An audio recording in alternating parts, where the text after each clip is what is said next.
I hummed cheerfully to myself as I passed by the movie theater. There are so many people here. Did a new movie just get released?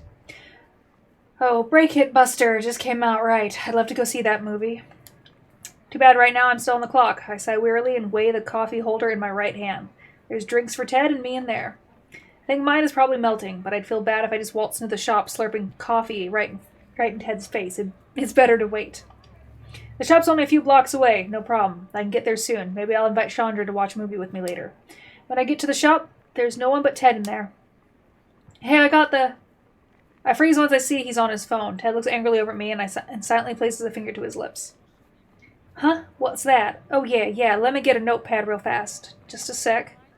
Ted balances his phone on his shoulder as he rummages around the front counter for something to write on. I smile and place his coffee in front of him, then head to the aisles to give him some time.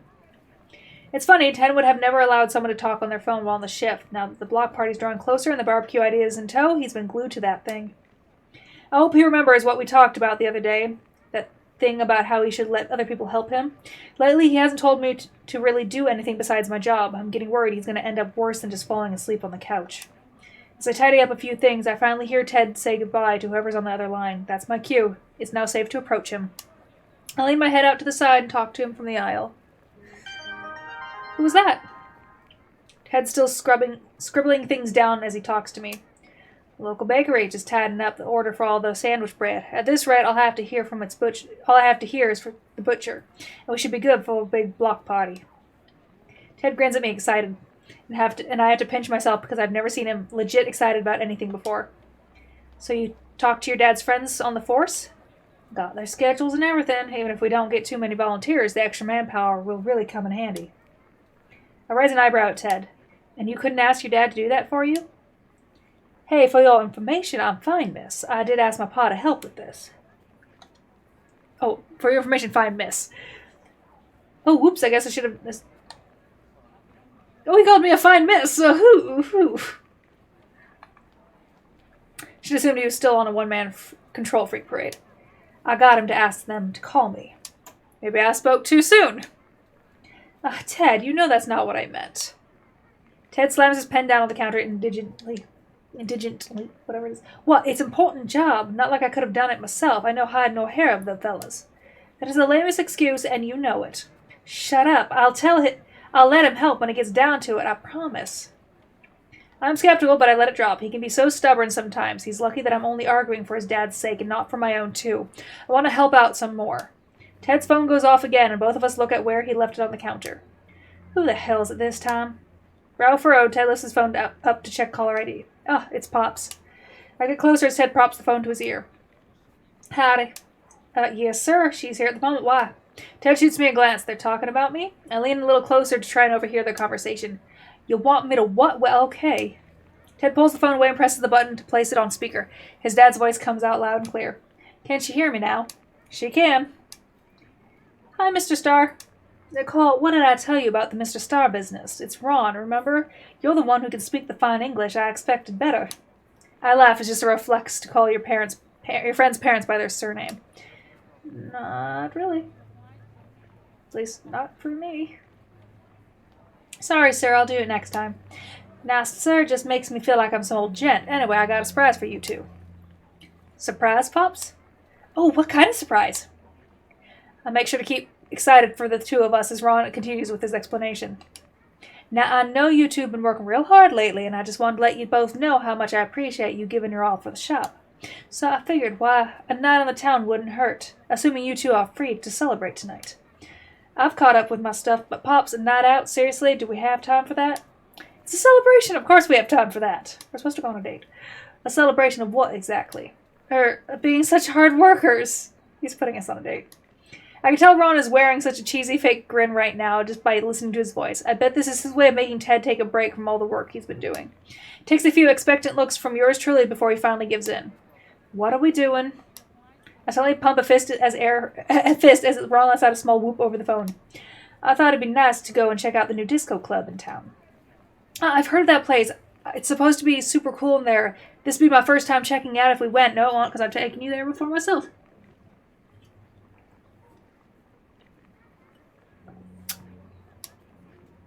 A disco club? You can just hear the distaste on Ted's lips. Ah, come on, son. It won't hurt you to try it. Besides, you loved it. Pops! Ted hastily covers up the phone with his hand. All right. I'll go too. Just stop talking. Okay, that was weird. Do I want to know? No, this never happened. Don't ask. Yeah, I probably won't. Ron goes over the details of what time we should go and where the place is. Once we have that all sorted, we bid him goodbye and Ted hangs up his phone. I swear, of all his crazy ideas, this one has got to take the cake. Lighten up, Ted. It wouldn't hurt to get our hootenanny on. Ted stares at me. Never say that again. Fine, lamer, but can I go now? Hold my hands together pleadingly. My shift's almost over, right? And I'll need the extra time I want to get ready for the disco club later. Extra time for what? Showering, doing my hair, makeup, choosing what to wear. You know, girl stuff. Sounds like a whole lot of effort for no good reason. You'll never get it. Can I just go, please? Please! Takes a few more seconds of begging before Ted finally gives it to me. Again, I might add. Fine, skedaddle. You remember what my pa said. We'll be waiting for you at the disco club. Okay. Oh, but what if I get there before you guys do? Ted scoffs. That ain't gonna happen. Ted waves as I head back to my dorm to change. I wasn't lying when I said I needed the extra time. Looking attractive is a lot of work for a girl. Well, hello. What am I doing? Okay. Though in some ways Ted is right. What's the point of dolling myself up like this? It's not like I'm going on a date or anything. Unless you counted this as a date with both Ted and his dad. Bet the dad doesn't show up. That's kind of funny. I've been saying that Ron's pretty handsome for his age. Seriously though, I guess I wanted the extra time to get ready because I kind of want to get ready for Ted. Like, I want to wow him, make his jaw drop when he sees me. Then put your hair in something other than a ponytail, girl. And this might mean something, huh? Yeah, it might mean that I like him if I'm going through all this trouble to impress him. I think about it, and I've already called him cute, so I must think he's attractive. His personality, on the other hand, has as much appeal as the smell of a wet dog, but dogs are cute, right? Ugh, when did I develop this weird crush on him? I wasn't like this when I went over to his house. Maybe that's when it finally started then. I don't want to think about this anymore.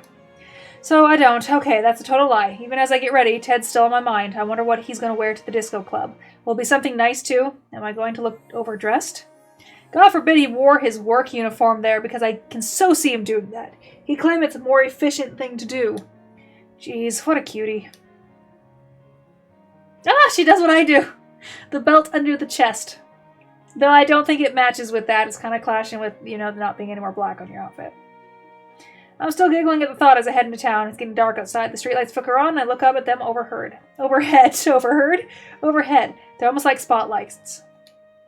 Obviously, they're trying to display my awesomely attractive self passing by. I decide to go with a yellow sleeveless dress tonight, cinched a belt around my midsection, throw on a funky patterned vest, and ta-da, I'm ready to go get my disco on. I secretly hope that Ted likes it, but shh, not telling him that. I see the neon lights of the disco club shining nearby, and I hurry just in case Ted and Ron are waiting for me. I'm half right, only Ted's there, and he's looking... Whoa. White blazer, gray slacks, a striped-up button-up with the first few buttons undone. If this was a lucky break, or Ted is way better at dressing himself than I first thought. I didn't help that most memories I have of him are in that work uniform. Ew. He has hands on his pocket, and he seems to be searching for something as he stands under the light of the club. Wonder what that is.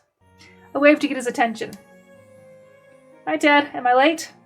Ted turns in the direction of my voice and falters. Nicole? He coughs into his hand, quickly stabling his voice. No, you're right on time, actually. You look stunning tonight. Oh, what's this? Finally a compliment on my looks. I laugh before he has a chance to tell me to shut up. Kidding. Thanks, Ted. You look pretty spiffy yourself. Why dress up? Well, it's a disco club. I thought I should dress nicely. No real reason. What about you? Don't act like I'm the only one with the best duds on. Why'd you dress up, huh? Easy. I wanted to impress you. Ted flinches back, completely caught off guard. You're just messing around with me. I know you. Maybe I am. Maybe not. I flounce playfully toward the club line. Are we going in or not? Oh, wait, where's your dad? He said something's come up and he can't make it. Called me right at the last second, too. He knows how much I hate that. Ted crosses his arms annoyed. He also sounds kind of suspicious. I don't blame him. Invite us for a night out, then somehow suddenly become unable to show up? I think I'm on to you, Mr. Starr. Not that I'm complaining. Well, maybe he'll join us when he's done. In the meantime, I gesture once more at the disco club, waiting for Ted to get the hint. He rolls his eyes but starts forward. Fine, let's go. Stepping into the disco club feels like stepping into another world. The multicolored light here make it seem like everything's covered in a powdered haze, and there are lights in the shapes of flowers and circles dancing around the spotlights on the floor. I spot people dancing on the dance floor, away from the lit-up bar and snazzy red couches and seats. This whole place screams 80s. I love it. Wow, it's so cool in here. This place hurts my eyes. Ted holds a hand up to shield his face, and I nudge him with my shoulder. Hey, don't be such a stickler. We're supposed to have fun, remember? That's the whole reason your dad invited us out. Well, my pa ain't here now, is he? Look, I'll grab us a seat. You want to order us some drinks? You trust me with your drink? What's the worst you can do? Poison it? I could spit in it. Ted makes a face like he can't think of anything worse. Don't make me second guess myself. Just get some drinks. Ted stalks off with another guard, and I'm left standing alone in the middle of the club. Wow, rude. Just for that, I should get him water. I never realized how unlikable Ted makes himself sometimes. Like if he wasn't so serious and uptight all the time, he'd be way better. But he's always so grumpy and pushy, not attractive at all. Maybe I'm just seeing things that aren't there in him. I groan at this thought as I reach the bar and take a seat. Am I really imagining everything? It's probably better not to try anything if I'm this unsure. My, you seem so sad. I jerk upright at my seat and look across the counter.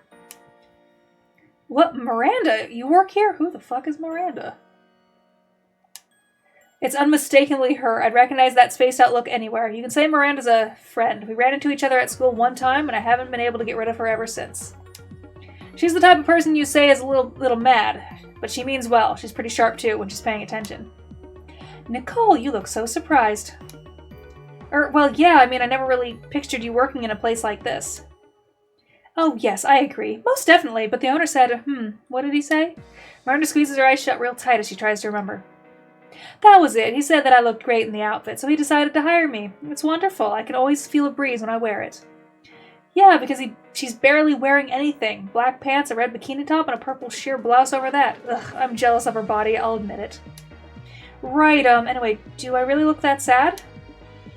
A little. Just a smidge. Would you like something to drink? Yummy drinks might help make you feel less sad. Maybe. Can I have the menu? Without another word, Miranda passes me a drink menu. They have a bunch of fancy sodas here, smoothies too. There's even an alcoholic menu, but that's obviously off limits. I can only imagine what Ted would say if I managed to convince Miranda to serve me a drink like that. You made a strange noise again. I did? Sorry, it's just... Did you see the guy that I came here with? The one with the funny expression? I hold back a giggle. That's Ted alright. See, I kind of like him a lot, but at the same time, I'm not sure if I like him at all. He can just get on my nerves sometimes. Like, I think he's really cool. I look up to him and he's watched out for me for a long time now. At the same time, he can be such a sourpuss. That's a funny word, but, Miranda tips her chin downward and hums thoughtfully. I don't think it's possible to split his personality in two, so you might just have to take him as is. Oh, but on the bright side, you should be able to figure out if you like him or not that way. I guess so. I think about it more. It's a super basic lesson, but it makes sense. If I think about all of Ted's bossy, grumpy ways and still feel all gushy for him, that must mean I really like him, huh? It happens. Yeah, that's it. You're right, Miranda. I'll have to figure it out that way. If I really don't like him, these feelings will go away anyway. Why fret about it? I saw the menu in front of Miranda, reinvigorated. I was trying to mix two words there. I'm back, baby. 2 fizzers, please. I hand Miranda a $10 bill from my purse, and after she gives me my change and an order number stand, I start to look for Ted. It doesn't take long. I should have known he'd pick a booth way in the corner away from all the noise and lights. I'm back. Place our number on the edge of the very table and take a seat opposite from Ted. You look like you're having fun all by yourself. I feel a headache coming on. Ted reaches over to tap our number stand against the table. So what do you get it? How much do I owe you? I got fissures for both of us, and don't worry about it. It's on me. Nicole. Ted, please. It's totally fine. What's a soda between friends? Ted grumbles and sits back in his seat. I don't like owing people things. You don't owe me anything. Now stop making a funny face and loosen up. This place is supposed to be fun. My face isn't funny. Not usually. It's only when you get into one of your moods. I don't have moods. Ted sulks, getting into one of the inexistent moods. Laughing, I notice the server coming our way with 2 sodas that I ordered, and he places them down on the table before taking our number away. that point on, Ted and I continue making small talk, but nothing too personal. It's like we're at work, which totally sucks because it's just the two of us here in the club like this. It kind of feels like it's a date. Do I want it to be a date? Maybe a little. You really guzzled that down. My eyes widen and I look down at my cup. Whoa, where did all my soda go? Don't tell me I was spacing out again. Oops, I didn't notice, but hey, that's something that you say to... But that's not something you say to a girl like that. What did I say? I only pointed it out. Ted arches a brow quizzically. He sips demurely from his drink as if I'd be offended otherwise. Honestly, I should be used to it by now. I sigh and place a cheek on my hand, looking out at the dance floor. Everyone looks like they're having a lot of fun out there. I want to have fun too. Ted, let's dance. Ted nearly spits out his soda. He wipes his mouth with a napkin and shakes his head. Go by yourself, I ain't going. Seriously, you are really bad at this whole girl thing. What kind of southern gentleman leaves a lady to dance all on her own? Ted gestures at himself and leans back in his seat. This guy. Ted, please. It'll be lame if I go out on my own. Give me one good reason that I should. Let's go for it. I only want to dance with you. I guess honestly, honesty is the best policy right now. Because you're the only guy I want to dance with in this club. I say it as sincerely as possible so Dad doesn't think I'm messing with him as usual. In surprise, his eyes round, then he suddenly averts them by glancing at the dance floor. If you say things like that, a guy might... I already got you at 100, bitch! You are mine! And possibly gonna abduct me later. So we'll just see how this goes. He shakes his head, blushing. A few silent seconds pass before Ted speaks up again. Fine, I'll go dancing with you, only because you asked so nicely. He slides out of his seat and gets to my side before I have the chance to stand. I stare at him as he extends a hand. I'm escorting you to the dance floor, okay? Like a proper southern gent would. Now you can't complain about me not treating you proper. Ted looks away, hiding his shine with a shaky veneer as I decide whether or not to take it or not. Like I'm not going to. I slide my hand into his and smile, meeting his eyes as he glances at me. Firmly, he wraps his fingers around mine and leads me away. We find an open space on the dance floor and I start to work my body into the rhythm of the music they have playing in here. Ted, on the other hand, just kind of stands there, awkwardly shuffling from one foot to the next. I try to yell at him over the sound of the music. Dancing's not that hard, really. I know that, I just... Ugh. Ted mumbles something that I can barely hear. What did you say? Do la. I catch sounds this time, but still no dice. Ted, I really can't hear you. You'll have to speak up out here. Don't laugh at me. Ted roars this so loud that I feel like the force knocked me back a few steps, completely flustered and probably embarrassed. Closes his eyes and begins snapping his fingers, just like I had. Snaps his fingers. Just like I had, he eases his body into the room. Oh wow, he's good. No, Ted is actually great. His body is moving to the music so fluidly, no awkward bumbles or missteps. You can dance! I never said I couldn't. Then what was with all that hesitancy? I work into my groove alongside Ted, grinning as he seems to finally get into it. He's pulling all these moves you see those pros do on TV. I'm really impressed. Where did you learn to do all this? Dance lessons when I was younger. Ted suddenly reaches for me and pulls me close, locking me in a frame with one hand out and another near my hip. His fingers curl around mine comfortably. Most of the ballroom, though, it just ain't something I usually brag about.